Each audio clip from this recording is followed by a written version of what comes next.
Selamat datang di channel Arek Deso 96. Di sini, kita akan menyusuri jejak sejarah, menggali asal-usul, dan mendengar kisah-kisah legenda yang jarang diketahui. Dari cerita rakyat yang turun-temurun, yang jarang orang tahu, tapi patut kita lestarikan. Kita belajar bareng, sambil tetap bangga jadi bagian dari budaya Nusantara. Jangan lupa like, komen, dan subscribe, biar nggak ketinggalan cerita seru berikutnya.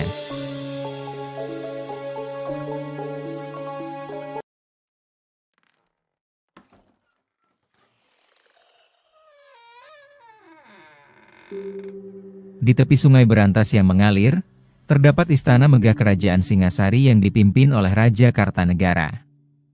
Di dalam istana, terlahir seorang putri yang cantik jelita bernama Gayatri Sri Rajapatni, anak bungsu dari sang raja. Gayatri tumbuh menjadi seorang wanita yang bijaksana, dipuja oleh rakyat dan dikagumi oleh para pangeran dari kerajaan tetangga. Namun nasibnya berubah saat Raja Raden Wijaya dari kerajaan Majapahit menyatakan niatnya untuk mempersuntingnya. Gayatri atau Rajapatni merupakan salah satu istri Raden Wijaya Raja pertama Majapahit, 1293-1309, yang menurunkan raja-raja selanjutnya. Nagara Kertagama menuliskan, Raden Wijaya menikahi 4 putri Kertanagara, raja terakhir Singhasari, yaitu Tribhuwana bergelar Tribhuwaneswari, Mahadewi bergelar Narendraduhita, Jayendradewi bergelar Prajnaparamita, dan Gayatri bergelar Rajapatni. Raden Wijaya juga memiliki seorang istri dari Melayu bernama Darapetak bergelar Indreswari. Dari kelima istri tersebut, yang memberikan keturunan hanya Darapetak dan Gayatri. Dari Darapetak lahir Jayanagara, sedangkan dari Gayatri lahir Tribhuwana Tunggadewi dan Raja Dewi. Tribhuwana Tunggadewi inilah yang kemudian menurunkan raja-raja Majapahit selanjutnya. Dalam buku Gayatri Rajapatni, Perempuan di Balik Kejayaan Majapahit, karya Earl Drake dijelaskan, Gayatri adalah putri bungsu dari Kartanegara, Raja Singhasari. Setelah serbuan kerajaan Kediri terhadap kerajaan Singhasari dan mengakibatkan orang tuanya meninggal, Gayatri memiliki tekad untuk membangun kembali kerajaan Singhasari yang lululantak oleh serangan Jayakatwang, Raja Kediri. Bersama dengan Raden Wijaya, Gayatri menyusun strategi untuk membangun sebuah tatanan pemerintahan di atas sisa kejayaan kerajaan Singhasari. Putri yang digambarkan sebagai sosok Prajnaparamita atau Dewi Kebijaksanaan tertinggi ini berhasil melahirkan pemimpin, bukan saja yang lahir dari rahimnya, tapi juga dari kebijaksanaan dan akal budi yang terasah. Diakui sejarah atau tidak, Gayatri adalah sosok di belakang nama besar Raden Wijaya, suaminya, Gajah Mada, Mahapatihnya, Ratu Tribhuwana, putri sulungnya, dan cucunya, Raja Hayam Wuruk. Raden Wijaya, persunting putri Melayu dan nikahi 4 anak Kertanegara dalam buku ini, digambarkan Gayatri Rajapatni lebih memilih untuk tidak menjadi Raja Majapahit saat Jayanegara wafat, alih-alih menjadikan putrinya, Tribhuwana Tunggadewi, untuk menjadi raja. Langkah bijak tersebut diambil karena Gayatri tidak ingin sengketa internal di masa lalu berlanjut, mengingat ia adalah putri Raja Singhasari. Alasan lainnya adalah karena Gayatri telah memasuki masa biksuka.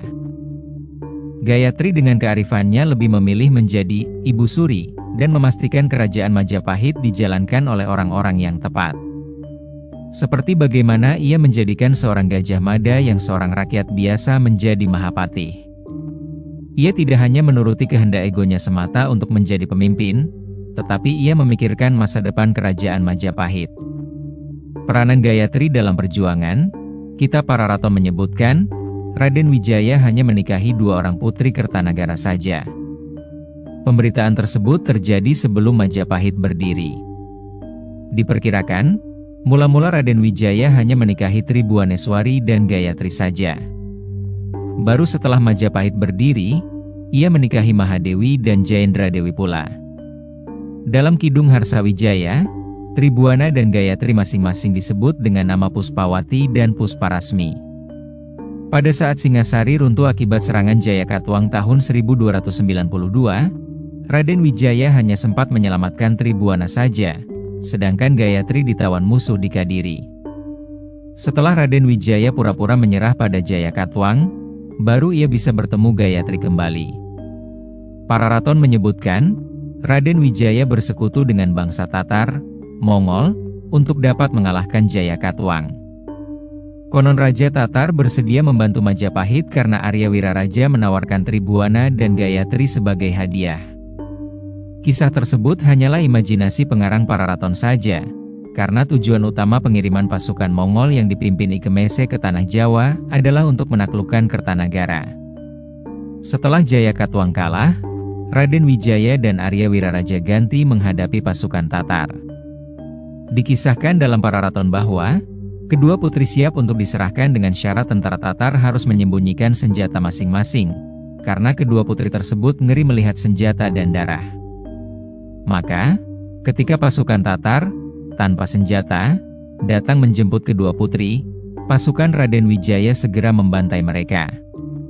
Gayatri sepeninggal Jayanagara Raden Wijaya menjadi raja pertama Majapahit sejak tahun 1293. Ia meninggal tahun 1309 dan digantikan putranya, yaitu Jayanagara. Pada tahun 1328 Jayanagara mati dibunuh Ratanca tanpa memiliki keturunan. Menurut Nagara Kertagama, sebagai sesepuh keluarga kerajaan yang masih hidup, Gayatri berhak atas tahta. Akan tetapi Gayatri saat itu sudah mengundurkan diri dari kehidupan duniawi dengan menjadi bhiksuni, pendeta Buddha. Ia lalu memerintahkan putrinya, Tribuana Tunggadewi naik tahta mewakilinya pada tahun 1329 menggantikan Jayanagara yang tidak punya keturunan. Pada tahun 1350, Tribuana Tunggadewi turun tahta bersamaan dengan meninggalnya Gayatri. Walaupun ini diragukan kebenarannya karena menurut prasasti Singasari, Ratu Tribuana masih memerintah sampai tahun 1351. Nagara Kertagama seolah memberitakan kalau tahta Jayanagara diwarisi Gayatri, karena ibu tirinya itu adalah Putri Kertanagara. Mengingat Gayatri adalah putri bungsu, kemungkinan saat itu istri-istri Raden Wijaya yang lain sudah meninggal semua dan garis keturunan yang masih tersisa adalah dari Gayatri. Karena Gayatri telah menjadi bhiksuni, maka pemerintahannya pun diwakili oleh putrinya, Tribuana Tunggadewi yang diangkat sebagai Raja Putri, Raja Perempuan, sebutan untuk membedakan dengan istilah ratu dalam bahasa Jawa yang berarti penguasa. Meskipun Gayatri Sri Rajapatni telah lama meninggalkan istana dan peristiwa sejarah kerajaan Majapahit, namanya tetap hidup dalam legenda dan cerita-cerita rakyat. Setelah bertahun-tahun menjalani kehidupan yang penuh dengan kebijaksanaan dan pengabdian, kabar tentang Gayatri pun menjadi semakin langka. Lama tak terdengar kabarnya, hingga pada suatu hari, cerita-cerita mistis mulai beredar di sekitar hutan belantara Alas Purwo di Kabupaten Banyuwangi, Jawa Timur. Ada mitos soal sosok Gayatri yang dikenal sebagai penunggu Alas Purwo terkenal di Banyuwangi, Jawa Timur. Sampai saat ini, masyarakat setempat masih banyak yang percaya akan adanya sosok misterius ini. Kepercayaan akan mitos sosok Gayatri, sang penunggu Alas Purwo ini bervariatif. Seolah ia sudah jadi salah satu tokoh yang melegenda bagi masyarakat setempat. Mitos tentang Gayatri penunggu Alas Purwo ini masih menjadi misteri bagi sebagian orang. Namun tidak jarang mitos satu ini justru menjadikannya sebagai daya tarik tertentu bagi wisatawan luar daerah. Berikut seputar mitos Gayatri si penunggu Alas Purwo yang sudah terkenal sejak turun-temurun. Konon hanya orang-orang tertentu yang bisa bertemu. Gayatri, nama yang sering dikaitkan dengan keindahan dan misteri ini menjadi urban legend yang populer di Alas Purwo. Hutan lindung terluas di Jawa Timur ini menyimpan mitos dan misteri. Salah satunya adalah sosok Gayatri ini. Pada beberapa cerita, Gayatri ini digambarkan seorang putri dari kerajaan besar di masa lampau. Ia memiliki keindahan rupa dan kecerdasan yang membuatnya banyak dikagumi orang. Sosok penunggu terkenal di Alas Purwo ini dipercaya menjaga hutan sampai saat ini. Konon, ia bertugas menjaga keseimbangan alam dan melindungi hutan dari gangguan manusia. Simbol kebaikan. Gayatri bukan sekedar penunggu yang biasa digambarkan orang-orang berwujud seram dan sebagainya. Namun, Ia sering digambarkan sebagai sosok yang baik hati dan bijaksana. Ia tidak mengganggu manusia, tetapi kehadirannya sering dirasakan oleh mereka yang memasuki wilayah Alas Purwo. Namun hanya orang-orang tertentu yang bisa melihatnya.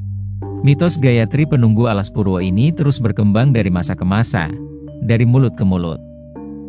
Tidak sedikit orang-orang yang melintasi hutan ini konon melihat sosok wanita cantik dan rambut panjang di area hutan. Konon sosok tersebut dipercaya sebagai sosok Gayatri yang sering diceritakan. Selain itu, konon bukti kehadiran dari sosok ini yaitu adanya aroma melati yang menjadi spot favorit Gayatri ini. Masyarakat lokal memiliki kepercayaan tentang sosok Gayatri Alas Purwo yang merupakan sosok pelindung. Konon mereka yang datang atau melintasi hutan ini dengan niat baik akan dilindungi, sementara yang berniat jahat akan diberikan peringatan. Mitos Gayatri sang penunggu Alas Purwo ini masih tetap hidup di tengah-tengah masyarakat sampai sekarang. Apalagi hutan ini memang hadir dengan keanekaragaman hayati dan sejarahnya yang panjang.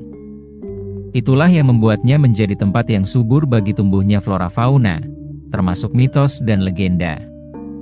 Belum lagi akan cerita-cerita orang yang mengarah ke hal mistis di area hutan ini, makin memperkuat keyakinan orang-orang akan sosok Gayatri.